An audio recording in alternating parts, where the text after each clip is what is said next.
Hello बच्चों, कैसे हैं आप? मुझे उम्मीद है कि आपकी पढ़ाई अच्छी चल रही होगी। और जो ज्योग्राफी की पाठशाला हमारी चल रही है उस पाठशाला में आप लोगों को आनंद आ रहा होगा, अच्छा लग रहा होगा। हम पाठ पढ़ रहे हैं परिवहन और संचार, काफी बड़ा पाठ है। इसके अंतिम चरण में हम हमने सड़क मार्ग पढ़ा, समुद्री मार्ग पढ़ा। समुद्री मार्ग में अंत में जो एक नहर बच गई थी जिसका जिक्र भी किया था, उस नहर के बारे में पढ़ेंगे और वो नहर है पनामा नहर। पनामा नहर। अब मैं पहले ये बताना चाहूंगा कि पनामा नहर की आवश्यकता क्यों महसूस हुई, क्यों पड़ी, पहले बताना चाहूंगा। आप नक्शे में देखिए कि यहां पर अगर आप देखते हैं कि आपका ये उत्तरी अमेरिका है और नीचे दक्षिण अमेरिका है। उत्तरी अमेरिका और दक्षिण अमेरिका में अगर आप देखेंगे यहां पर, तो यहां से उत्तरी अमेरिका के जो भी पूर्वी क्षेत्र में बंदरगाह थे और पश्चिमी क्षेत्र में बंदरगाह थे, इनको अगर समुद्री मार्ग से व्यापार करना था तो इनको पूरा दक्षिण अमेरिका का चक्कर लगाना पड़ता था। इन टोटल 12,775 किलोमीटर लंबा मार्ग था। लेकिन उस वक्त क्या हुआ कि यहाँ के जो यूएसए के जो नौसेना थी, वहां के इंजीनियर्स थे, उन्होंने सोचा कि क्यों नहीं यहां से एक रास्ता निकाला जाए। तो इन्होंने पनामा और एक देश और कोलोन, वहां से कुछ जमीन उधार ली, खरीदी और वहां से एक नहर निकाली, जिस नहर को कहते हैं पनामा नहर। जिसके कारण ये जो मार्ग है वो 875 किलोमीटर लंबा था, जो काफी छोटा हो गया, जो अमेरिका के विकास में भी काफी अच्छा योगदान देता है। अच्छा, अब आप देखिए पनामा नहर की बात कर रहे हैं, तो पहली बात तो पनामा नहर किसको जोड़ती है? अटलांटिक महासागर को प्रशांत महासागर से जोड़ती है। अटलांटिक महासागर को ये जोड़ती है प्रशांत महासागर से। किसे जोड़ती है? प्रशांत महासागर से जोड़ती है, पहली बात तो। दूसरी बात यह है कि इसको बनाया किसने? इसको यूएसए ने, क्योंकि उनका अच्छा फायदा था, तो यूएसए ने बनाया। इसको निर्माण किया सन 1914 में। 85 वर्ष के बाद में सन 2000 के अंदर इसको पनामा देश को सौंप दिया गया। इस नहर मार्ग को पनामा देश को सौंप दिया गया। पहले उन्होंने यूज किया, फिर इसको सौंप दिया गया। यहां पर यूएसए ने क्या किया कि दो देश थे, पनामा और एक था कोलोन। वहां से दोनों तरफ से 8 किलोमीटर की भूमि उन्होंने एक्वायर की। 8 किलोमीटर की भूमि है, उसको लिया, उसको खरीदा और उस पर वहां पर पनामा जल डमरू के मध्य आर पार यहां पर एक नहर का निर्माण किया, जिसको हम पनामा नहर कहते हैं। हम क्या कहते हैं उसको? पनामा नहर कहते हैं। पनामा और कोलोन देश के बीच में इन्होंने क्या किया दोनों ओर 8 किलोमीटर की एक कुछ भाग खरीदकर नहर मंडल का निर्माण किया, जिसको हम पनामा नहर कहते हैं। और ये पूरी स्थल मार्ग पर बनाई है, जमीन पर बनाई गई, आप ये ध्यान रखिएगा, ठीक है। यह नहर कितनी है? यह नहर 72 किलोमीटर लंबी है। साथ में 72 किलोमीटर लंबी है, साथ में ये 90 मीटर क्या है? 90 मीटर क्या है आपकी लंबी है, सॉरी 72 किलोमीटर लंबी हो गई और 90 मीटर ये चौड़ी हो गई। 90 मीटर क्या है? चौड़ी है। और आपके इसके अंदर 12 मीटर ये गहरी है। 12 मीटर ये गहरी है, ठीक है।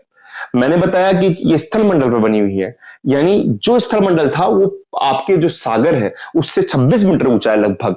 मैं आपको एक यहां पर उदाहरण दे देता हूं कि यहां पर समझिए आप इस चीज को, कि जैसे मान लीजिए यहां पर जमीन पर बनाई गई, यहां पर पानी है, ये कैरिबियन सागर से कहां टच होती है? अटलांटिक महासागर में।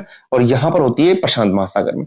अब यहां पर क्या है कि ये जो प्रशांत महासागर से 26 मीटर ऊंची है, तो यहां पर 3 लॉक्स बनाए गए हैं। पहला लॉक्स यहां कोलोन, इसके पास में एक नहर है, गाटून नहर। वहां पर जहाज आता है, जहाज आने के बाद में पानी ऊपर उठता है और पानी किस लेवल में आता है? पनामा नहर के लेवल में आता है। तो पहला लॉक्स यहां पर अटलांटिक महासागर में, दूसरा लॉक्स आपके स्थल भाग पर है, जिसको पैड्रीमॉक्स लॉक्स कहते हैं।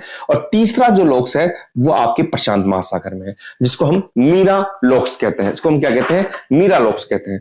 अब आप समझिए कि मतलब जैसे समझिए ये पनामा नहर है, प्रशांत महासागर का भाग नीचा है। जब यहां जहाज आता है तो पानी उठकर जहाज कहां आता है? ऊपर तक आता है, इस लेवल तक आता है।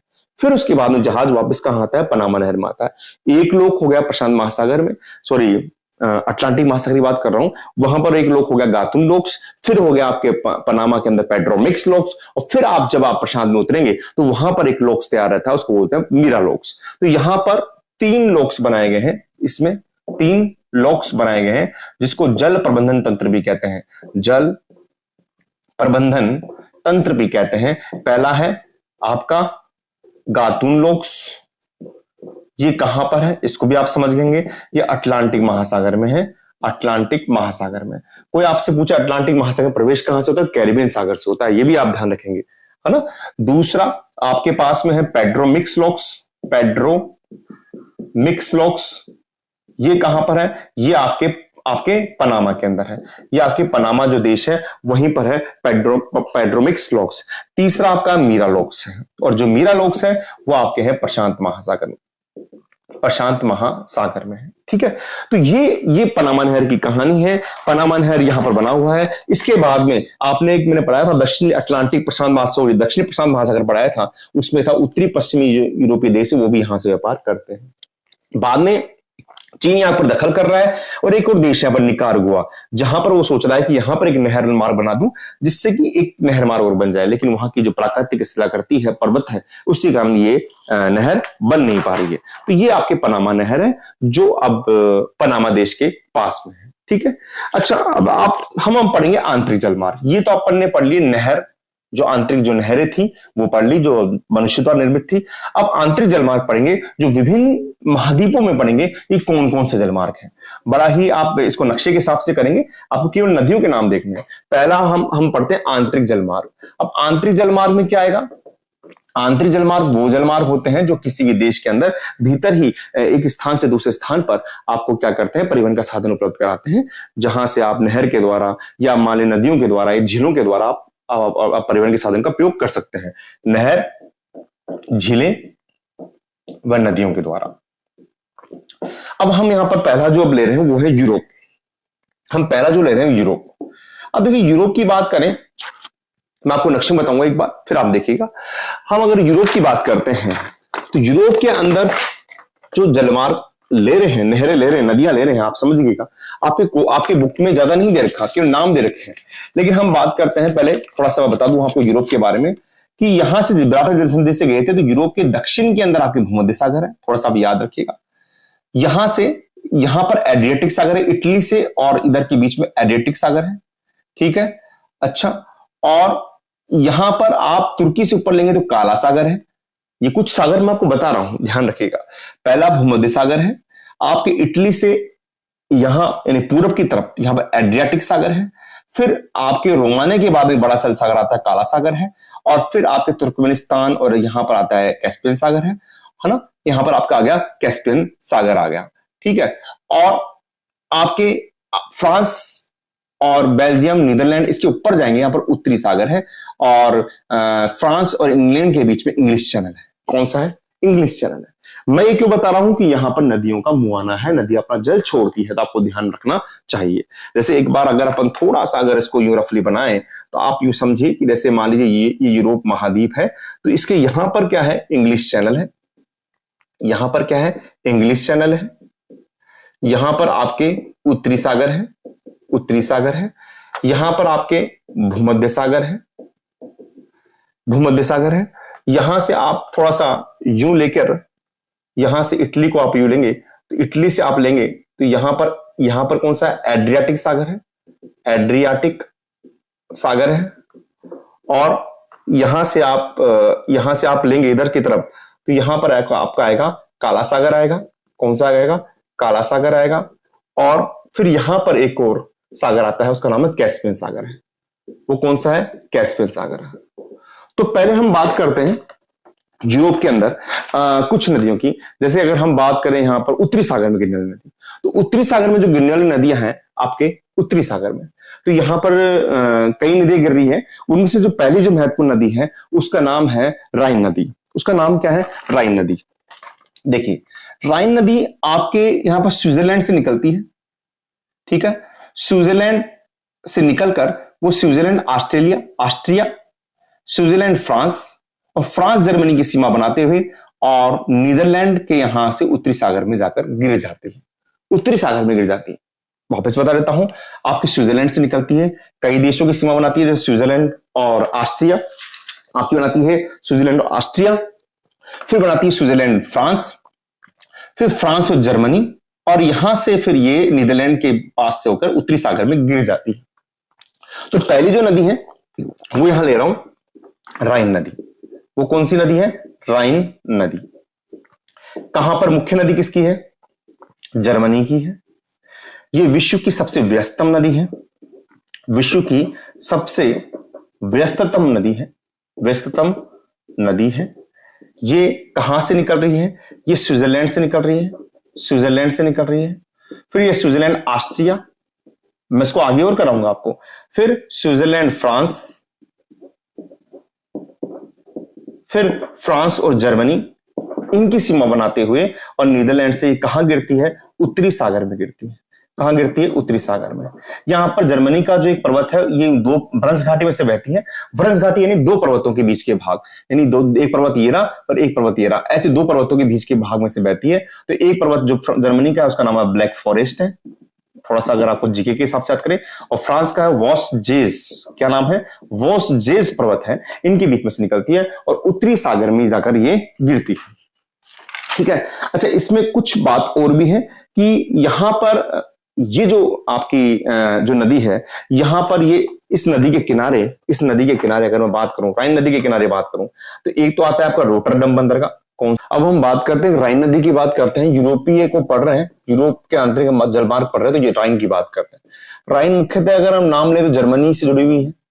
वैसे ये स्विट्जरलैंड से निकलती है, स्विट्जरलैंड में पर्वत है जोरा पर्वत, तो वहां से निकलती है।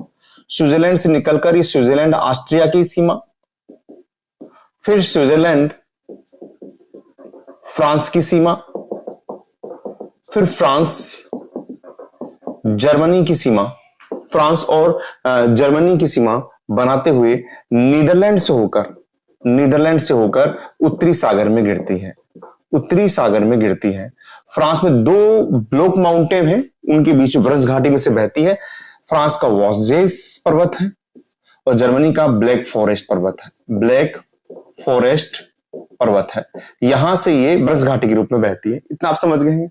इसको एक चीज और कह सकते हैं, विश्व की सबसे व्यस्ततम नदी है, ये विश्व की सबसे व्यस्ततम नदी है। पहली बात तो ये एक शहर है बेसल, जो स्विट्जरलैंड का है, और एक शहर है रोटरडम जो नीदरलैंड का है। इसके बीच में ये नौकायान योग्य है। क्या है? नौकायान योग्य है। यह हमको पढ़ना है, यह आपको समझना है। अच्छा, इसके अलावा हम इसमें देख सकते हैं ये नदी, ये है एक नदी से निकलती है, एक नदी से दाहिनी ओर से मिलती है, उसका नाम है रूहर नदी। और रूहर नदी में ही रूहर कोयला क्षेत्र है, जो जर्मनी का बहुत फेमस है, रूहर कोयला क्षेत्र। तो रूहर नदी इस राइन नदी में क्या होता है? दाहिनी ओर से आकर पूरब में आकर मिलती है, और यहीं पर रूहर कोयला क्षेत्र है।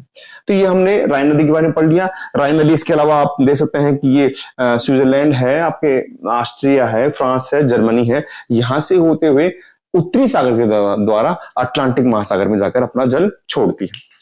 अब हम पढ़ेंगे उत्तरी अमेरिका के आंतरिक जलमार्ग। आपने यूरोप के आंतरिक जलमार्ग पढ़ लिया और राइन नदी को हमने पढ़ लिया, इसके साथ में पनामा नदी को भी हमने पढ़ा है, सुएज को भी पढ़ा है। ये नहरें जो इनको पढ़ी है। अब हम पढ़ेंगे उत्तरी अमेरिका के जलमार्ग, उत्तरी अमेरिका के जलमार्ग, आंतरिक जलमार्ग। देखिए, उत्तरी अमेरिका के आंतरिक जलमार्ग हो और बात नहीं हो इसकी, किसकी? महान झील क्षेत्र की। यानी जो 5 झीलें हैं उत्तरी अमेरिका में, महान झील क्षेत्र, ये जो महान झील क्षेत्र है, ये अमेरिका और कनाडा उनकी बॉर्डर शेयर करती है, और इसको विश्व का सबसे व्यस्ततम अंतःस्थलीय जलमार्ग भी कह सकते हैं, जो आंतरिक जलमार्ग भी कह सकते हैं, विश्व का सबसे व्यस्ततम। तो यहाँ पर 5 है। पहली जो है वो है, अगर हम इसको ट्रिक से बनाया था, SMHEO, जैसे SMS होता है वैसे SMHEO। S यानी सुपीरियर, M यानी मिशिगन, H यानी हीरो, E यानी ईरी, और O यानी ऑन्टेरियो। ये 5 नदियां हैं, 5 झीलें हैं, और इसको महान झील क्षेत्र भी कहते हैं। विश्व का सबसे व्यस्ततम आंतरिक जलमार्ग है, विश्व का सबसे व्यस्ततम आंतरिक जलमार्ग है। ठीक है। इनके अलावा कुछ और नदियां भी है और नहरें भी हैं। नदियां मानेंगे मैकेंजी, आपके मिसिसिपी और मिसौरी। ये सब उत्तरी अमेरिका की वो नदियां हैं जो आंतरिक जलमार्ग प्रदान करती हैं। अच्छा, अब हम बात करते हैं एशिया की। अब हम बात करते हैं एशिया के आंतरिक जलमार्ग। ज्यादा इसमें कुछ नहीं है, केवल नदियों के नाम पढ़ रहे हैं हम, तो वही पढ़ेंगे। केवल यूरोप की थोड़ी नदियों को हमने अच्छा पढ़ा था। यूरोप की सबसे लंबी नदी आपको बताया था, जैसे वोल्गा नदी है ना, कैस्पियन सागर में गिरती है। तो वैसे एशिया के आंतरिक जलमार्ग, एशिया के आंतरिक जलमार्ग, इसमें हम बात करें तो पहले भारत की बात करते हैं, और भारत की जो नदी है वो लेते हैं गंगा। गंगा नदी के लिए बता रखा है आपको, गंगोत्री से एक नदी निकलती है, उसका नाम अलकनंदा है। सतपथ से एक नदी निकलती है, सॉरी, गंगोत्री से निकलती है, उसका नाम भागीरथी है। सतपथ से निकलती है अलकनंदा है। देवप्रयाग पर आगे इसका नाम गंगा हो जाता है। गंगा नदी पहाड़ी क्षेत्र से आती है, और जब पटना है, पटना के पास में ये नौकायन योग्य होती है। वैसे ही ब्रह्मपुत्र जो नदी है, ब्रह्मपुत्र नदी है, वो धुबरी से सदिया जो असम में है, वहां पर नौकायान योग्य होती है। ठीक है, तो ये गंगा ब्रह्मपुत्र है। इसके साथ में हम पढ़ सकते हैं, आप चीन के नाम लेते हैं तो चीन की एक नदी है, उसका नाम है ह्वांग हो। इसको चीन का शोक भी कहते हैं। क्या कहते हैं? चीन का शोक भी कहते हैं। क्यों कहते हैं? क्योंकि ये एक लोयस का मैदान है, लोयस का पठार है, वहां से निकलती है, जहां पर पीली मिट्टी होती है। कैसी मिट्टी होती है? पीली मिट्टी होती है। और उस पीली मिट्टी में से जब निकलती है तो वहां पर जब इसके तलछट के अंदर जब मिट्टी का जमाव होता है, इसकी तली क्या हो रही है? धीरे धीरे ऊपर उठ रही है, जिससे के कारण अधिक पानी के कारण वहां बाढ़ आ जाती है, जिसके चीन के अंदर बाढ़ आती है। और दूसरा, ये नदी खास बात क्या है, ये नदी चीन जो ये नदी है वो गिरती है आपके यहां पर, ये आपके यहां पर गिर के जापान के पास, दक्षिण कोरिया के पास में गिरती है, और यहां पर पीले सागर का निर्माण करती है। कौन सागर का? पीले सागर का, क्योंकि नदी का पानी पीला होता है पीली मिट्टी के कारण, तो पीले सागर का निर्माण करती है। गिरती कहां पर है? ये पीले सागर में गिरती है, पीले सागर में। साथ में, इसके साथ में यहां पर एक नदी और है, उसका नाम है यांग टीसी क्यांग। क्या नाम है? यांग टीसी क्यांग। अच्छा, अब हम पढ़ेंगे एक और नदी, बढ़ते म्यांमार की। म्यांमार की जो नदी है उसका नाम है इरावदी नदी। इरावदी नदी है ना, इरावदी नदी म्यांमार की गंगा है। एक नदी और निकलती है जिसका नाम मेकांग नदी है। मेकांग नदी। ये नदी क्या है? ये नदी तिब्बत के पठार से निकलती है, और ये विश्व की अगर बात करें सबसे जैव विविधता वाली नदी, सबसे जैव विविधता वाली नदी, जिसमें जैव विविधता का मतलब होता है विभिन्न प्रकार के प्राणी हो, पशु हो, पेड़ पौधे हो, वनस्पति हो। तो विश्व की सबसे जैव विविधता वाली नदी जो है वो है अमेजन नदी। कौन सी नदी है? अमेजन। और ये दूसरे नंबर पर है, जो तिब्बत के पठार में निकलती है, एशिया की नदी है मेकांग नदी। ठीक है। अच्छा, अब हम बात करते हैं दक्षिण अमेरिका के आंतरिक जलमार्ग। दक्षिण अमेरिका के आंतरिक जलमार्ग तक हम आए, हम उसकी बात करते हैं। तो दक्षिण अमेरिका के अंदर अगर हम बात करें तो वहां पर एक नदी है, जैसे हम एशिया में बात करें तो हम गंगा ब्रह्मपुत्र का नाम लेते हैं, हंगो का नाम लेते हैं। वैसे ही अगर हम दक्षिण अमेरिका की बात करते हैं, दक्षिण अमेरिका के आंतरिक जलमार्ग की बात करते हैं, तो वहां पर बात होती है अमेजन की। किसकी बात होती है? अमेजन नदी की। ये अमेजन नदी, ये विश्व की सबसे लंबी नदी है, विश्व की सबसे लंबी नदी है। यहां पर कंफ्यूजन दूर कर लेना, किसके हिसाब से? अपवाह के हिसाब से। अपवाह के हिसाब से। अपवाह का मतलब होता है कि एक मुख्य नदी है, उस मुख्य नदी में कई सहायक नदियां मिलती है, तो ये मुख्य नदी और सहायक नदी के मिलकर जो तंत्र बनता है उसको हम अपवाह तंत्र कहते हैं। सबसे लंबी नदी है अमेजन, है ना, अपवाह तंत्र के हिसाब से, अपवाह तंत्र के हिसाब से। इसकी एक सहायक नदी है जिसका नाम है ओरिनिको नदी। क्या नाम है? ओरिनिको नदी, जो वेनेजुएला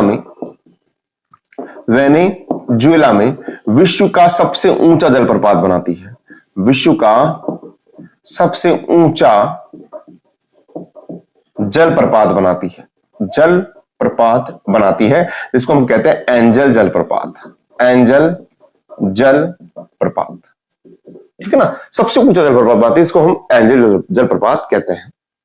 कुछ और नदियां भी हैं, जैसे इसमें पराना है, पराग्वे है और प्लाटा है। ये नदियां भी हैं जो दक्षिण अमेरिका में आंतरिक जलमार्ग प्रदान करती है। अच्छा, अब हम आते हैं अफ्रीका में। तो अफ्रीका में भी हम उस नदी को नहीं भूल सकते, वो मुख्य नदी है और अफ्रीका की क्या बात करें, विश्व की ऐसी नदियों में से जहां पर संसार की सबसे प्राचीनतम सभ्यताओं का उद्भव हुआ है, विकास हुआ है। तो हम बात करते हैं अफ्रीका का आंतरिक जलमार्ग और बात करेंगे नील नदी की। अफ्रीका का आंतरिक जलमार्ग, आंतरिक जलमार्ग, और हम बात करते हैं नील नदी की।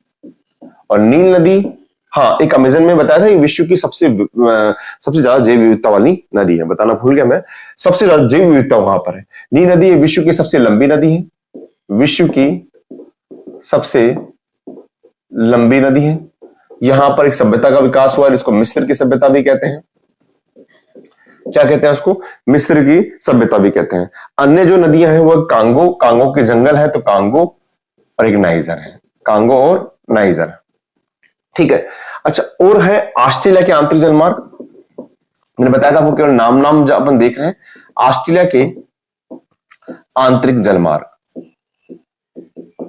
और इसमें है मर्रे नदी और दूसरा है डार्लिंग नदी, दूसरा है डार्लिंग नदी, ठीक है। मर्रे नदी और दूसरा है डार्लिंग नदी, ठीक है। अब हम पढ़ेंगे, आपने देखिए सड़क परिवहन की बात कर ली, हमने जल परिवहन को भी पढ़ लिया आंतरिक और समुद्र के हिसाब से। अब हम अंत में पढ़ेंगे वायु परिवहन, और बचता है पाइपलाइन परिवहन, ठीक है। तो वायु परिवहन की बात करते हैं, बड़ा ही इंटरेस्टिंग है क्योंकि यहां पर मैप पॉइंट काफी आएंगे, काफी मैप पॉइंट को हम सीखेंगे जिससे कि आप भूगोल के अंदर आपको आनंद भी आएगा। तो भूगोल तो पूरा ही मैप पर निर्भर करता है, जितना आप मैप को देखेंगे उतनी आपकी भूगोल अच्छी होती रहेगी। तो हम पढ़ते हैं वायु परिवहन। वायु जो परिवहन है उसकी बात करें तो ये सबसे तीव्रतम साधन है, सबसे तीव्रतम यानी तेजी से साधन है, सबसे तीव्रतम साधन है, लेकिन सबसे महंगा साधन है, सबसे महंगा साधन है। अगर हम बात करते हैं, इसके लिए हम बात करें कि जो वायु परिवहन है सबसे तीव्रतम, अगर आपको मान लीजिए किसी साधन की आवश्यकता है और वो साधन कैसा हो कि आपको तेजी से जल्दी जाना हो, तो आप वायु परिवहन का यूज करेंगे। आपको किसी आसपास जगह जाना है, किसी घर जाना, तो सड़क परिवहन का यूज करेंगे, यानी आपकी आवश्यकता के अनुसार परिवहन के साधनों का चयन करेंगे। ये मैं आपको पहले बात कर चुका हूं। अब परिवहन के साधनों में बात करें तो ये विश्व का सबसे तीव्रतम है। तो ये विकसित क्षेत्रों के अंदर, अगर विश्व की बात करें तो विकसित क्षेत्रों में इसका ज्यादा विकास हुआ है। तो हम बात कर सकते हैं जैसे उत्तरी अमेरिका का जो पूर्वी क्षेत्र, जो हम बार बार बात करते हैं, उस वहां पर इसको पूर्वी भाग में, आपके उत्तरी पश्चिमी यूरोप में, आपके जहां पर जनसंख्या ज्यादा होगी वहां पर भी ये होगा। तो दक्षिणी पूर्वी एशिया में यहां पर वायु परिवहन की एक सुस्पष्ट पेटी कह सकते हैं हम, यहां पर वायु मार्ग की एक स्पष्ट पेटी में वायु मार्ग की स्पष्ट पेटी है। क्या है? स्पष्ट पेटी है। अच्छा, इसमें कुछ केंद्र भी हैं जो मुख्य होते हैं, जो काफी बार नाम आते हैं, जो हर जगह नाम आएंगे। पहला तो है न्यूयॉर्क, अगर हम अमेरिका की बात करें तो न्यूयॉर्क है, ठीक है। आप बात कर सकते हैं लंदन की, बात कर सकते हैं जो इंग्लैंड में है। आप पेरिस की बात कर सकते हैं जो फ्रांस में है, ठीक है। ये नाम आएंगे बार बार में भी आप तक, है ना, अभी नाम आएंगे। आप एम्स्टर्डम की बात कर सकते हैं, एम्स्टर्डम जो नीदरलैंड में है, नीदरलैंड की राजधानी है। और ये क्या है? सब केंद्रीय बिंदु हैं। ये सब क्या है? केंद्रीय बिंदु हैं इस वायु मार्ग पेटी के, इस यहां जो वायु मार्ग पेटी उसके केंद्रीय बिंदु। अब हम कुछ संसार के जो वायु मार्ग है, मुख्य वायु मार्ग को पढ़ेंगे। एक संसार का जो वायु मार्ग है वो विश्व का सबसे व्यस्तम, सबसे बड़ा वायु मार्ग है, उसके बारे में बात करते हैं। ये वायु मार्ग आप यूं मानिए कि दुनिया के पूरब से पश्चिम हिस्से को दोनों तरफ अपनी सेवाएं प्रदान करता है। तो संसार के वायु मार्ग पढ़ रहे हैं, संसार के वायु मार्ग, और संसार के वायु मार्ग में हम जो पढ़ रहे हैं वो पहला जो वायु मार्ग है, ये विश्व का, जैसे मान लीजिए पहला पढ़ते हैं हम संसार का वायु मार्ग में पढ़ रहे हैं, तो ये विश्व का सबसे लंबा वायु मार्ग है, विश्व का सबसे लंबा वायु मार्ग है। और विश्व का सबसे लंबा वायु मार्ग है, तो एक बार अपन नक्शे के अंदर इसकी बात कर लें, थोड़ा आपको ज्यादा स्पष्ट ढंग से समझ में आ जाएगा। देखिए, ये शुरू होता है, हम बात करें इसको करते हैं न्यूयॉर्क से। ये न्यूयॉर्क से जाएगा, न्यूयॉर्क से जाने के बाद में ये जाता है आपके लंदन, लंदन के बाद जाता है आपके ये फ्रांस, यानी आपके पेरिस में आ जाएगा। पेरिस के बाद में फिर आपका आता है इटली में। इटली में कहां पर? रोम में।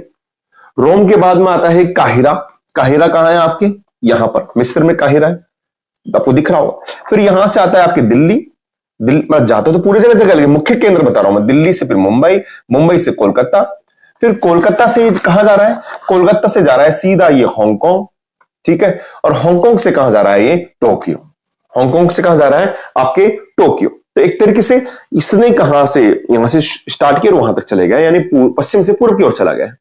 अच्छा, इसी वायुमार्ग को हम किधर लेंगे अब, आप पश्चिम की तरफ लीजिए, उधर की तरफ जुड़ जाएगा। तो ये न्यूयॉर्क से कहां जाता है, ये जाता है सैन फ्रांसिस्को, न्यूयॉर्क से जाता है सैन फ्रांसिस्को, कहां जाता है सैन फ्रांसिस्को। फिर सैन फ्रांसिस्को से जाता है हवाई द्वीप समूह जो अमेरिका का ही है, और वहां पर है, वहां पर होनोलुलु, कहां पर है होनोलुलु। फिर होनोलुलु से ये वहां से आता है उस साइड से, क्योंकि पृथ्वी जुड़ी हुई है, वहां से आता है हांगकांग, और हांगकांग के बाद में ये आता है आपके ऑस्ट्रेलिया में, वहां पर एडिलेड, और एडिलेड से पर्थ। तो ये एक तरीके से पूरी दुनिया को इस वायुमार्ग ने घेर लिया है। विश्व का सबसे लंबा वायुमार्ग, विश्व का सबसे लंबा वायुमार्ग है। मैंने आपको पहले भी कहा था कि जब भी वायुमार्ग आए, जलमार्ग आए या फिर सड़क मार्ग आए, तो हम इस तरीके से मैप बनाएंगे। तो एक मैं बनाता हूं मैप, आप समझिए। पहली बात करते हैं अपन न्यूयॉर्क की, न्यूयॉर्क की कहां पर, यूएसए में। फिर उसके बाद अपन चले थे लंदन, लंदन कहां पर, इंग्लैंड में। फिर उसके बाद चले थे हम पेरिस, पेरिस कहां पर है, आपके फ्रांस की राजधानी है। फिर उसके बाद चले हम रोम। अब देखिए, मैं जब सोच रहा हूं, बेटा एक बात बता दूंगा आपको, तो मैं इस वक्त नक्शे को अज्यूम कर रहा हूं, नक्शे को देख रहा हूं। आप नक्शे को देखकर अगर अपनी बात को सोचेंगे तो आपको जल्दी आपको समझ में आएगा। रोम किसकी राजधानी, इटली की। फिर उसके बाद में काहिरा, काहिरा मिस्र में।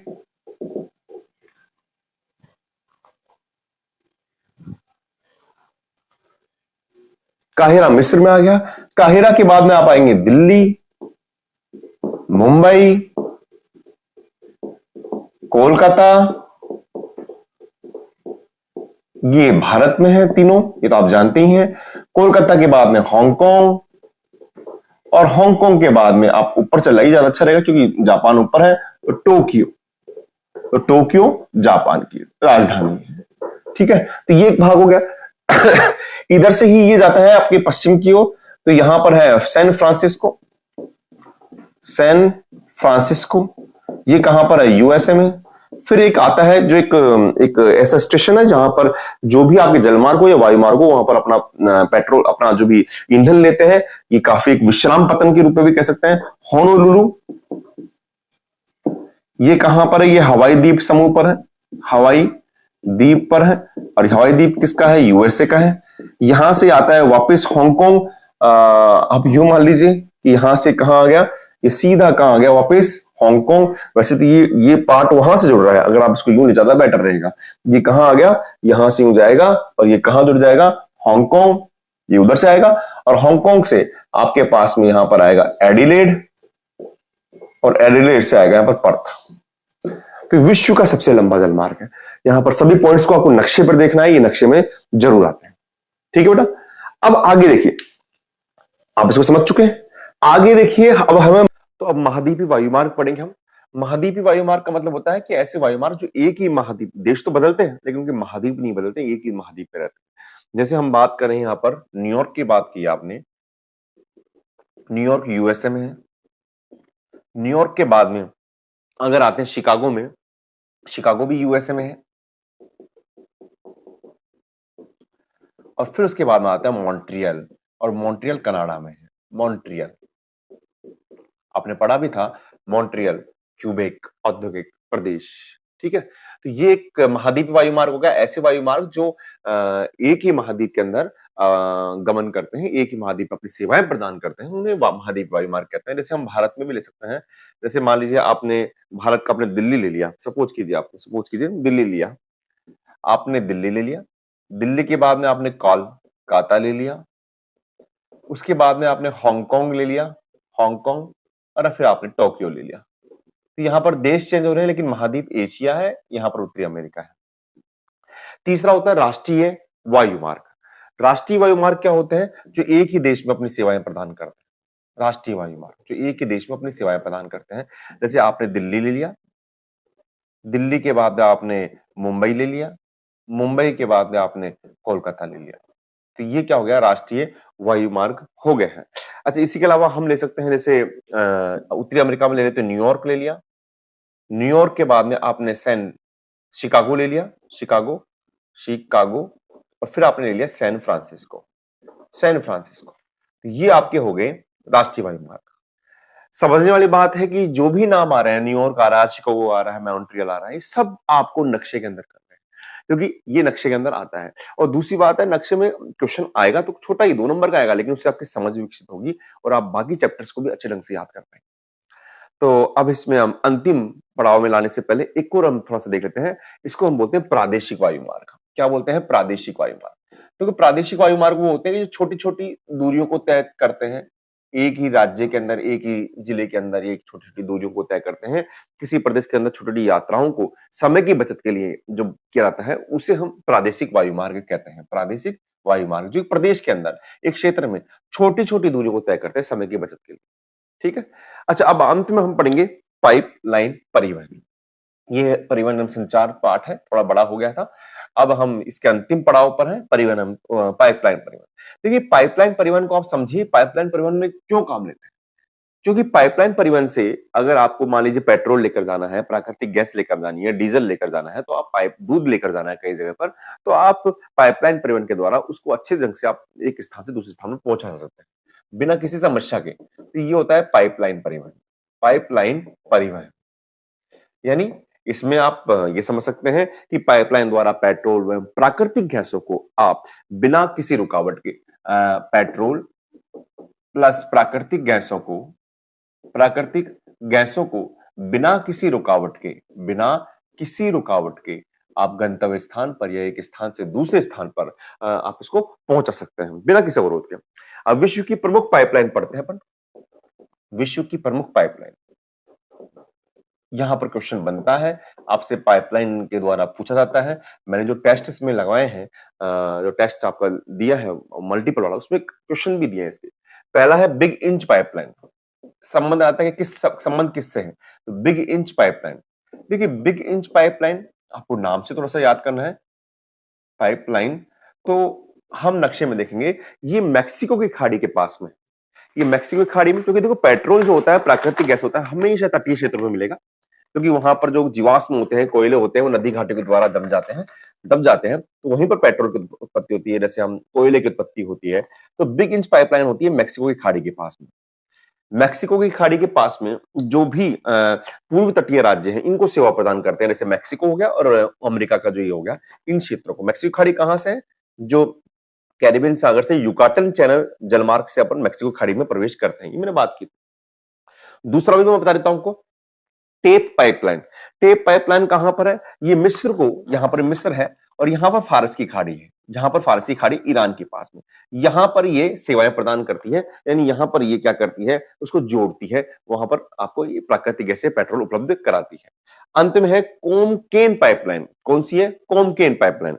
ये पाइपलाइन कहां है? ये यूराल पर्वत, जो आपके यूरोप और एशिया को बांटता है, यूराल पर्वत है, और जो वोल्गा नदी है, जो रूस से निकलती है और कैस्पियन सागर में गिरती है, यहां पर ये क्या करता है, यहां से यहाँ के जो कुएं होते हैं, वहां से पेट्रोल को पूर्वी रूस को ये उपलब्ध करवाता है, यानी पूर्वी रूस को उपलब्ध कराता है। तो ये आपके पास में हो गई विश्व की प्रमुख पाइपलाइन। तो पहली है बिग इंच पाइपलाइन। यहां पर क्या है, ये मैक्सिको की खाड़ी से, मैं बता देता हूं आपको समझ में आया होगा कि मैक्सिको की खाड़ी से ये मैक्सिको और हम ले सकते हैं पूर्वी तटीय राज्यों को, मैक्सिको व पूर्वी तटीय राज्यों को, अमेरिका के यानी यूएसए के तटीय क्षेत्रों को पेट्रोल उपलब्ध कराती है, पेट्रोल उपलब्ध करवाती है ये पाइपलाइन। दूसरी आपकी है यहां पर टेप पाइपलाइन। टेप पाइपलाइन, आपको ये मालूम होना चाहिए कि फारस की खाड़ी कहां पर, अदन की खाड़ी कहां पर, हम खाड़ी वाले प्रदेश पढ़ेंगे तब मैं आपको अच्छे ढंग से समझा दूंगा। तो ये फारस की खाड़ी पाइपलाइन जो आपकी है, जो फारसी खाड़ी है, वो आप समझिए यहां पर है, ईरान के पास वाला ये हिस्सा फारसी खाड़ी है, जो सीधा कहां आता है, आपके अरब सागर में आता है, ठीक है ना। ये लाल सागर है और ये फारसी खाड़ी है। तो ये मिस्र के सिडान नगर को फारसी खाड़ी से जोड़ती है ना, सिडान नगर को फारस की खाड़ी से जोड़ती है ये पाइपलाइन, सिडान नगर को फारस की खाड़ी से जोड़ती है, फारस की खाड़ी से जोड़ती है। ठीक है। तीसरी पाइपलाइन है, उसका नाम है कॉमकेन पाइपलाइन। क्या नाम है? कॉमकेन पाइपलाइन। कॉमकेन पाइपलाइन। ये कॉमकेन पाइपलाइन क्या होती है? ये पाइपलाइन रूस में यूराल पर्वत और वोल्गा पर्वत से, यानी वोल्गा नदी के जो जो आपके कुओं से पेट्रोल को पूर्वी रूस तक पहुंचाती है। यानी ये यूराल पर्वत प्लस वोल्गा जो नदी है, ये रूस की सबसे लंबी नदी है, उस क्षेत्र से पेट्रोल को पूर्वी जो रूस है, जो एशिया में आता है, पूर्वी रूस क्षेत्र में पहुंचाती। तो आपका आ सकता है कि संबंध कहां है पिकिंच का? तो मैक्सिको खाड़ी उत्तरी अमेरिका से है। टैप पाइपलाइन का संबंध कहां से है? तो ये आपके सऊदी कंट्रीज से है। यूराल पर्वत, सॉरी, कॉमकिन पाइपलाइन का संबंध है रूस से है, जो यूराल और वोल्गा पर्वत से पेट्रोल को पूर्वी क्षेत्र रूस क्षेत्र में पहुंचाती है। अब हम पढ़ेंगे तापी पाइपलाइन। ये एशिया की सबसे लंबी पाइपलाइन है और भारत इसमें है, इसलिए इसको अलग संदर्भ में पढ़ेंगे हम। बहुत ही महत्वपूर्ण पाइपलाइन है। तो वो तापी यहां पर देश के नाम से बनाया गया। T4 तुर्कमेनिस्तान, आपका A4 यहां पर अफगानिस्तान है, P4 आपका पाकिस्तान है और I से यहां पर इंडिया लिया गया है, यानी भारत है हमारा। ठीक है। ये आपके इन 4 देशों से निकलनी प्रस्तावित है। ये काफी कुछ डिस्प्यूट के कारण रुकी हुई है, लेकिन ये निर्माणाधीन है, बन रही है। और इस पाइपलाइन में ये एशिया की सबसे लंबी जो पाइपलाइन है उसमें है। और इसमें खास बात यह है कि इसके अंदर जो आर्थिक सहायता प्राप्त की जा रही है, यानी जो इसको फंडिंग दी जा रही है, वो एशियाई विकास बैंक के द्वारा दी जा रही है। वो दी जा रही है एशियाई विकास बैंक के द्वारा, इसको फंडिंग दी जा रही है। ये इंडिया में, भारत में पंजाब के फजिल्का, एक जगह है फजिल्का, वहां तक ये आएगी। और अफगानिस्तान में कंदहार है, हाँ, यहां से आकर और ये पंजाब में फजीलका तक जाएगी और एशियाई विकास बैंक के द्वारा ये प्रस्तावित है। आगे इसके अंदर एक देश और है, बांग्लादेश है, वो भी इसमें इंटरेस्ट दिखा रहा है, रुचि दिखा रहा है कि उसको वहां तक लेकर जाया जाए, लेकिन अभी तक पूरी तरह निर्माणाधीन नहीं है। बांग्लादेश इसमें रुचि दिखा रहा है, जिससे कि कैस्पियन सागर, जो तुर्कमेनिस्तान की सीमा बॉर्डर कहां से लगती है, कैस्पियन सागर, वहां से जो आपके पेट्रोल है या जो पदार्थ है, उनको वहां पर लाया जा सके। अब विशुद्ध रूप से भारत की पाइपलाइन, कुछ उनकी बात करते हैं। भारत की पाइपलाइन, इसमें जो पहली पाइपलाइन है उसका नाम है HBJ pipeline. HBJ pipeline, H का मतलब यहां पर क्या है? हजीरा है, जो गुजरात में है।